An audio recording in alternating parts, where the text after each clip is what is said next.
Hey guys, and welcome to Speak Freely here, where we celebrate the freedom of speech.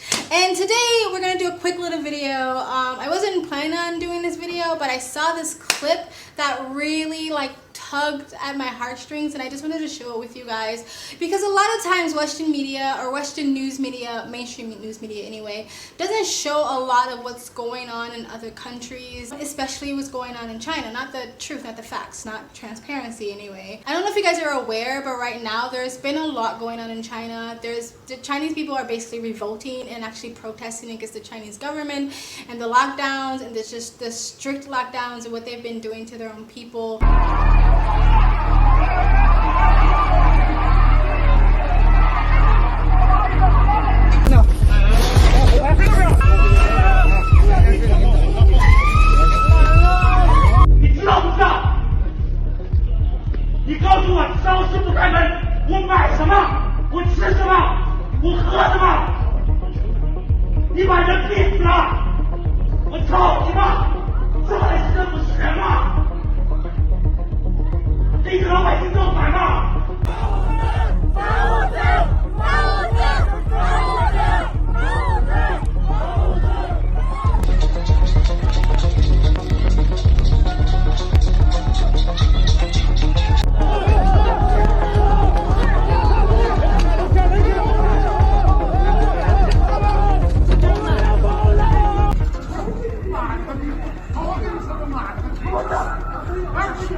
And if you know anything about Chinese culture, going against the government is blasphemy. So for them to stand their ground and say no, we're sick of this is actually a really big deal for Chinese people, in my opinion. And so there is this video that was released where this big city in China, I don't remember the name of it, but it'll be in the clip. They basically went back into very, very strict lockdown again, and China's been doing this back and forth for the last 2 years, stricter than a lot of countries, and basically locking people into their homes, into their apartments, into their high-rises, either by different methods, either welding them in or putting chains, locking them in boat locks, or they'll put this little piece of paper on the door that basically if you open it you break that seal, and then the government knows you went outside, and then there's a lot of harsh consequences to that.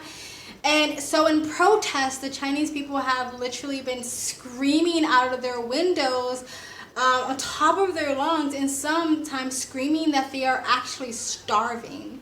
In Shanghai, China, the world's third largest city remains in lockdown. 25 million residents ordered confined to their homes. They're using bicycle locks and padlocks just to keep people in. CNN's David Culver says government workers sealed his front door to prevent him from leaving. Just clarify, you're shut in? There's a paper barrier keeping you from exiting, going to the food market? I can't go outside that door. There's a seal. If I do, physically I could do it, but I would break the seal, and there's repercussions for that. The draconian measures are enforced by men in white hazmat suits, known as Big Whites. Some citizens in the authoritarian nation are losing it, defying the lockdown by screaming from their apartment windows into the night. It's straight out of a dystopian sci-fi movie. Some people are yelling out, "We're starving."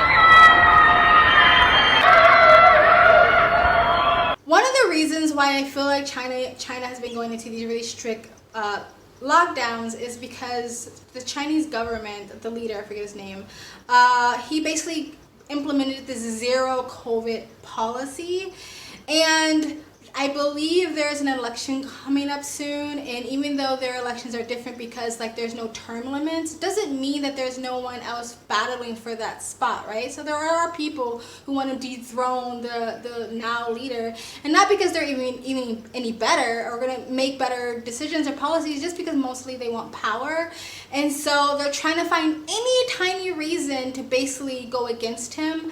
And so any policy that China puts out there, it has to basically happen, even if they only happens through propaganda, right? Like they had a zero poverty policy, and not that poverty went away, but they got rid of all their welfare systems and they got rid of all their social safety nets that would help people in poverty.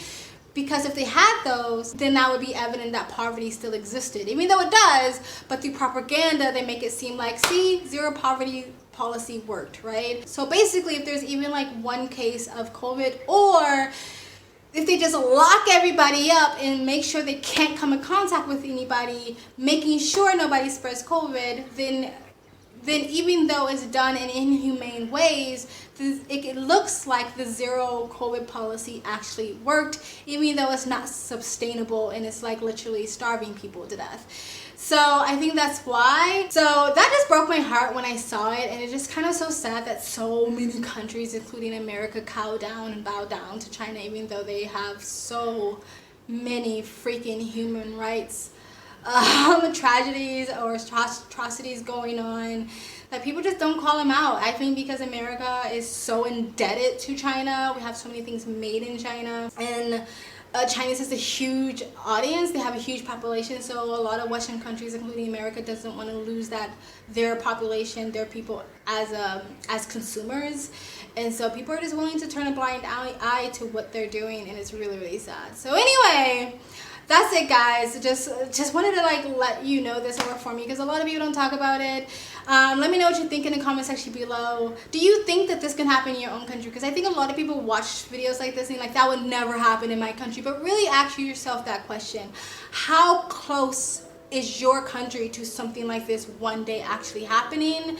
And if it is, how vigilant do you think you guys are so to prevent something like this happening?